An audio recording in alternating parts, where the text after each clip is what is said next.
viewers, you're welcome to yet another episode of our series, the Backend Series. Today on set, we'll be having a conversation with Mr. John Iyoha. Mr. John, introduce yourself to our guests, viewers rather. My name is John Iyoha. I am co-founder of Mindshift Consultancy and Services. Here we help businesses grow. We help people start up, and we help people who have started businesses to sustain growth and success. All right, you're welcome. Yeah, looking at the way things are today, I'm wondering, how did you come about having to choose the line of entrepreneurship as opposed to seeking for a job? Or is it that you tried, it wasn't working? Let our people know what your story has been, your journey has been like. Okay, so yes, I did not set out to be an entrepreneur from after school, but I think the experience of having to work for people made me know that my personality would be best fit in solving problems for other people. More than just working for people, I found myself to be better at problem solving, better at innovation, had a free-minded spirit with the work environment, and also majorly wanted to manage the work-life balance. And as much as entrepreneurship gets really busy, I believe it's the best place to manage work and life. Wow, that's awesome. Because sometimes, like somebody said, entrepreneurship is pulling out of your 9 to 4, correct, to work 24 hours. Yes. So you alluded to that when you say sometimes entrepreneurship can get very busy. Yes. But I also think that that's where systems and structure come into place, which a lot of small business owners don't bother try to put in place. Yes. And when you don't put systems and structure in place, what you eventually end up doing is you pull out from a job where somebody else is paying you, and you acquire a job where you are paying yourself. Yes. And you find out that you are more busier, Yes. you are stressed out, Yes. and all of that. Because you fail to set up systems. So now you complain that you were busy in the former job, but now you have your own job. And I tell them to more busy. Yeah. And then eventually you are not winning on any front. So the core from that is that when you say you are a business person, you must ensure that you put the necessary systems and structures in place. Correct. For a big business, they need all the multiple structures. For a small business, you need that simple structure that tells you what to do. Yes. As an MD, you need to have your job description. A lot of us don't have. We just think that everything is my responsibility. Yes. And when you do that, before you know it, your family is struggling, every other aspect of your life is suffering. Even your business. The business itself suffers. Yes, true. Well, okay. So we understand that this choice you have made, and a lot we make as they watch this video, what do you think, what's your mindset about this path in life? By that, I mean the demand, the pitfall. Sometimes it could be tough. Yes. But like I'll tell people, no matter what, whether your company earns enough in a certain month or not, your staff must be paid. Yes. So those pitfalls, those challenges, the demand on you as an entrepreneur, and of course the successes, which is what everybody eventually see. I need you to just touch on these points. Okay, so just to carry on from where you stop, entrepreneurship could be sacrificial. I mean, you find that on some months you make money, but it's just enough to send back to the business, pay your staff, and keep for the next month. Yeah. So now you're thinking about, let me buy something, let me help myself. Or in those times, you have to be patient. So entrepreneurship teaches discipline. I say, if you're not a disciplined person, entrepreneurship is not for you. So because there will be times when there will be money, but it's not yours. Yeah. You know, so entrepreneurship has taught me discipline to such a great level. So now you know when it's time for gratification and when it's time to delay it. Yes. That's awesome. So sometimes there could be money, but the money is not yours. It's not for you. It might be in your business, but you are not your business. That's it. Yes. That's it. So I think entrepreneurs is one thing you must take away from this conversation. You are not your business. I had a conversation with Mrs. White. She will always introduce herself. My name is Mrs. White Isimeme. I work for Genius Hub. That's one thing we must all have at the back of our mind. You work for your company. And when you get deep into these things, you know that when your company begins to grow and institutionalize, you can even be fired. You know, I've seen people who have started companies, they are out there looking at those companies from afar because they couldn't just follow it through. So entrepreneurship is tough. Not tough to discourage you. It's tough so you know that you need to put in the work. You need to be able to face the demand, and the demand could be somehow daunting that you are wondering who sent me. You know, so awesome. So what's your daily routine like? I know you have a beautiful wife who obviously demands a lot of your attention. But she's busy too because she's an entrepreneur in her sector, and she's doing well. So that keeps me in a place where we can both manage our time. If I was busy and she wasn't, it would have been harder. So the daily routine starts with me waking up by 3:34 every day. Then I go and drink water, a lot of water. I mean, that might be what is helping my size. Then I rejoice. I mean, I pray, I rejoice for a new day. I mean, I like to start with that energy. It helps my day go well. After I sit down and then face the work of the former day. Because I am married now, I try not to bring work home in the evening. So when I come in the evening, I just have food, talk to my wife about the day, then rest. So in the mornings is when I usually work. So I work, then by 6, I try to nap a bit, maybe for 30 minutes. Then by 6:30, I start to prepare for work again. Have my wife make me breakfast, and then we pray, then the day starts. Awesome. Yours doesn't have to be like that, because I know a lot of us will say, listen to people like Bishop Oyedepo, he say, I work 16 hours a day, you know, and some persons now think that that's the model. Yours doesn't have to be like that. Yours doesn't have to follow his model, but I pick something from there. When you come back from work, put work aside and spend time with your wife. I think that's where a lot of us miss it. When you don't do that, before you know it, a woman you love that sacrificed everything to love you is all of a sudden beginning to resent your work, because it looks like your work is taking her place. You know, I think that's something we must take away from this conversation. Ensure that you give time to it, because the truth of the matter is the job will eventually pass away. Whatever you do, when all of those things end, you fall back to your family. Basically, for us men, we fall back to our wives. Yes. You know, that's all the strength. So it's necessary that we draw that work-life balance. Okay. As an entrepreneur, we understand that the terrain is tough. A lot of businesses are closing. Of course, with the kind of work you do, you see the businesses, you see the challenges they're facing, you see some even unwilling to take your advice and your counsel, and you watch them fold. What is that one thing that is keeping you thriving and succeeding despite all the odds? Because for me, it bites. I could understand the cost of having to run a business in Nigeria. Really high. It's tough. So what's that thing that's keeping you going, irrespective of all of these challenges? Okay. So I would say that I do a lot to maximize on relationships.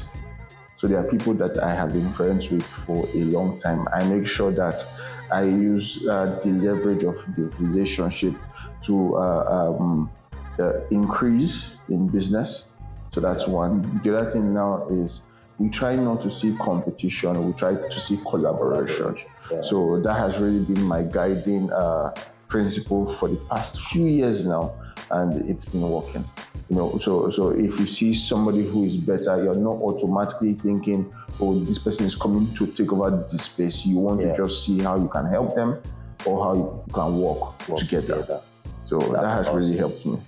Because practically, I think that hits me. Practically, you practically do what I do. Yes, sir. In a smaller way. I remember where we all started. I remember when your business got registered and all of that. If not for that mindset of collaboration, because there's a perspective with which I see these things. There are people that can never work with you. If we are 1,000 doing this same stuff, trying to help businesses, and we all still have people to work with. Correct. So the fact that started to touch the market yet. That's it. The market is so huge, particularly for us in Nigeria. A lot of people jump into businesses without a clue. Yes. A lot of people jump into businesses because it's just the only thing they could do. So they need help from people like us to help them begin to find their path. Correct. Some are going to discover, I wasn't cut for this, and they're going to go back. With the guide that we are taking time to develop and push out, it's easier for us to help these guys. And the best way to do this is through collaboration. I agree. Through collaboration. Collaboration always works. Of course, you don't take away the fact that some people could take undue advantage. But the truth is, you don't say because of the abuse to stop the use. You just keep doing the best. And there's this saying that you reap what you sow, not necessarily where you sow. So if you work with that at the back of our minds, together we can always do more. The Bible said, one shall chase 1,000 and two shall chase 10,000. So the multiplier effect of collaboration is out of this world. Yes, and then just to add, I think too many people are so afraid to trust. Yes. It almost makes me question whether they have something they're hiding. Because if you're afraid to trust everybody, then maybe you're the one with the issue. Yes, of course. So we should stretch out more to trusting people, because eventually it's for our own good. Yeah, of course. And then if you continue to say you're not trusting, you're isolating yourself. Because you're saying people might hurt me. It's part of life. It's part of life, of course. Hurting people is part of life. And you can't say I'm very patient when you don't engage with people. People need to test that patience. They say somebody prayed, God give me patience. And God gave him patience and gave exams to test that patience. So I think there's this perspective I have when it comes to trust. A lot of people will say, don't trust somebody, don't trust anybody. Me, I say, I trust everybody until you prove to me that I shouldn't trust you. Correct. And I will exclude you. Correct. So I can't live my life just trying to look at my back all day. Especially when you're not even perfect yourself. Yes. So I ask questions like, whatever this person is doing, that you are finding it difficult to forgive the person, what if you did it yourself? I've had cause you're driving, for instance, you mistakenly hit somebody and the person is screaming. Sometimes I come out and tell the person, sir, imagine you were reversing your car in your house and you hit your fence. Who would you hold? Yeah. So those things make decision making very easy for me. I just take my car and move on. So it's as simple as that. Consider yourself first. Yeah. I like what you said when you said I leverage relationship. Okay. That's very awesome. As entrepreneurs, relationship is cash. Relationship is cash. Relationship can do for you what cash cannot do for you. For instance, a lot is happening in Nigeria today. There's this cash scarcity, there's fuel scarcity, there's all of these things. I just look back, these things, it looks like I'm not affected. But I'm even careful to talk about this. There are some persons will say you are proud, or some persons will say maybe you don't feel what the people are feeling. Yes. The relationship has always worked for me. Yes. Relationship has always, is it fear? Is it this whole cash issue and all of that? I left the bank 2012. I still have relationships in banks, virtually all banks. So because you kept watering the relationship. yeah. But we find people who would complain about what you are saying now as nepotism, whereas they did not water their relationship. But the truth is, what we call nepotism is when it becomes extreme that we complain about it. They're everywhere in the world. You can't help but leverage relationship. As far as you don't now use it to destroy a system of meritocracy. Yeah, and so that's when I'm not going to ask for something I'm not qualified for. Somebody was having a conversation with me yesterday. He was talking about a particular program and he's seeking for collaboration and all. As I begin to ask, what are the things we are looking for? He mentioned them. He wants me to be a part of it, but I said I'm not sure I can because I don't have these things. So I think that is it. Know where your strength is, know what your capacity is, and leverage the relationships you have to deepen your impact in that area. Correct, sir. Okay, as some persons are watching and listening to us, they are the verge of taking a decision. Should I go into entrepreneurship? Am I called out for this? Should I rather go seek a job? What would be your advice for such people? Okay, so this would again depend on personality. This would depend on where you are currently. This would also depend on your hunger. Because if you are really hungry, then you must wade through the waters and push on with entrepreneurship. But if you still have time and you want to learn entrepreneurship first and you don't want to learn on the job entrepreneurship, then you would have to learn on the job. So let me explain this. So you could either learn on the job while being an entrepreneur or learn on the job while working for an entrepreneur. I would advise the second. Why? Because you now would know the ropes if you work with an entrepreneur. I said this to some students a few weeks back. I said, whether you are working for a good man or a bad man, you can learn from them. Something. Yes. So because you will learn how to be good, you will learn how not to be bad. So it's important that you learn on the job, either based on your hunger, you learn while you are an entrepreneur, or you learn while working for an entrepreneur. Again, depending on your hunger, your timeline, your personality, and how deep your pockets can sustain you in the early stages of running your business. Awesome.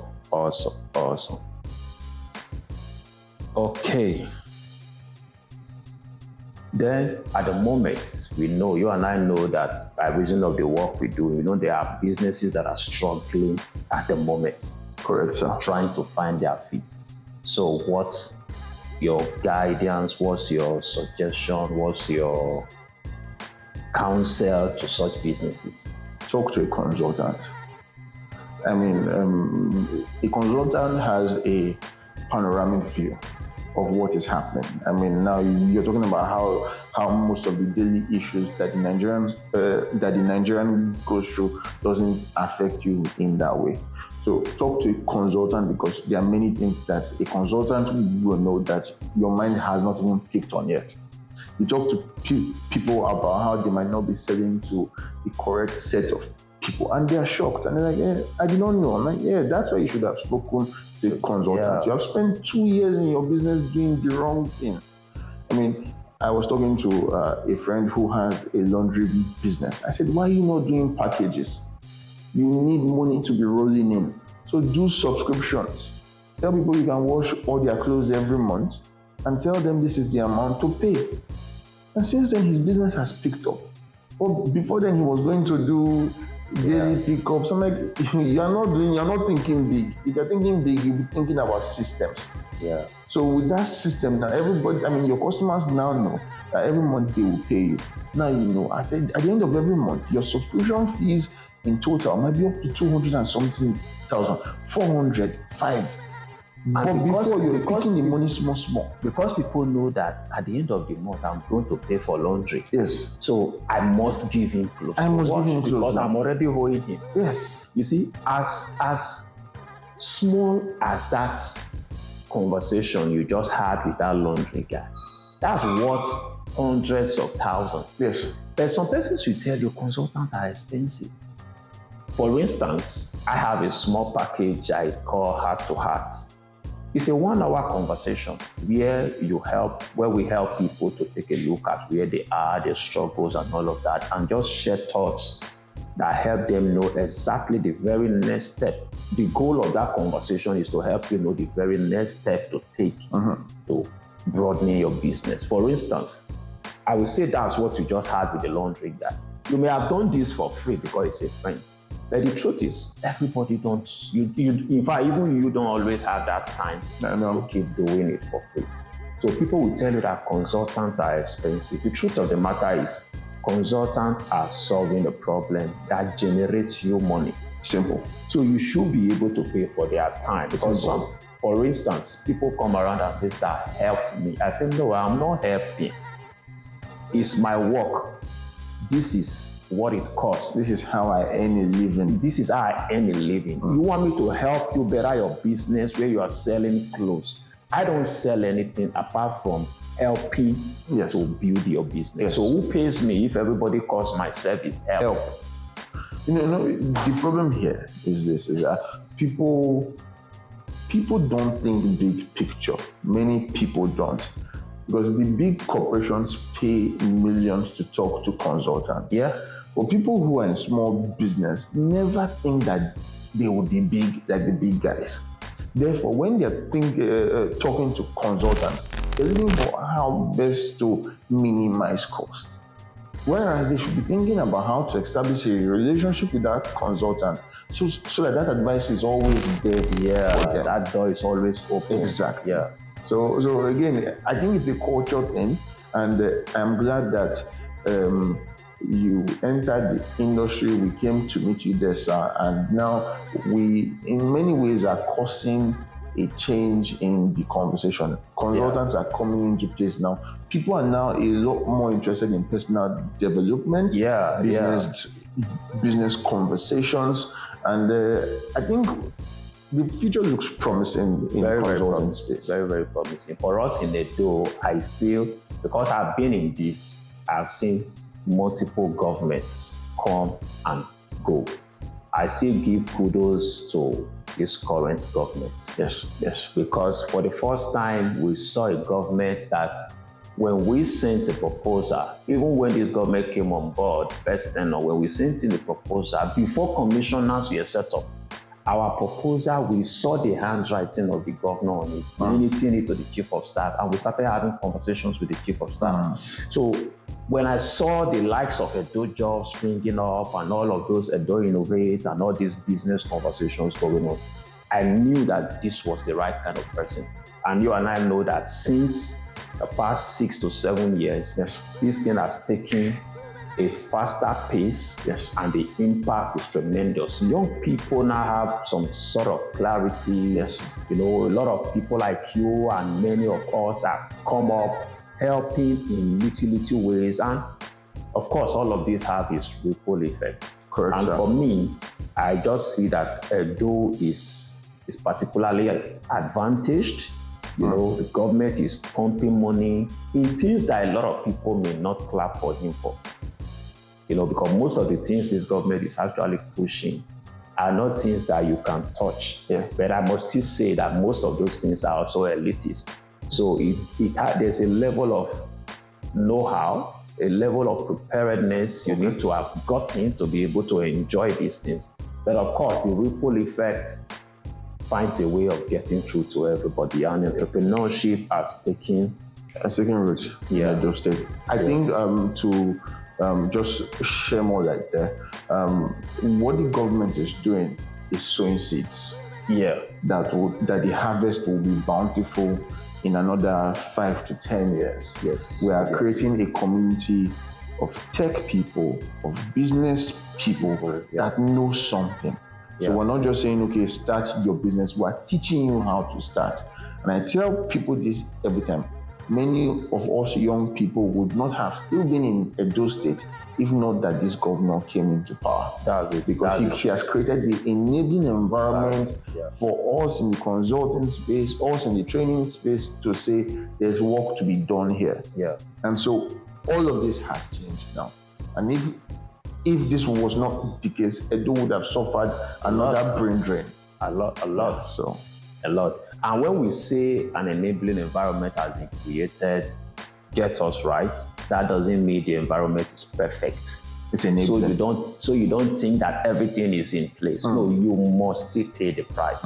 You must still pay the price. As far as entrepreneurship is concerned, if you want to make impact, you must pay the price. So what's your final word as we wrap up this conversation? The Nigerian spirit.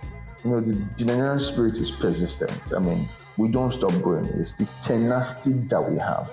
And it's something that we should have, regardless of situation. I mean, the elections are coming up on Saturday, and there's so much hope that, this will change, this will change. And the advice is, Nigerians, let's not hold on too closely to what might happen or what will happen. Let the Nigerian spirit not drop. The Nigerian spirit is needed for your business to work. So let's keep on pushing, and results will come. I say this, that if you are consistent for a long time, even those people who were in front of you that were not consistent, one day they will leave. One day it's going to be your turn, just because you continue to show up. Yeah. So please, in your business, show up. In your life, show up. In every area of your productivity, show up every day, and the results will follow. Thank you so much. Thank you, sir. Mr. John's handle will be showing on the comment section. Please follow Mr. John on all social media platforms, or you want to just mention it for the video. Okay, on LinkedIn, I am John Iyoha, and on Instagram, I am John Iyoha, TheJohnIyoha. Thank you so much. Thank you for spending this time with us. Shalom.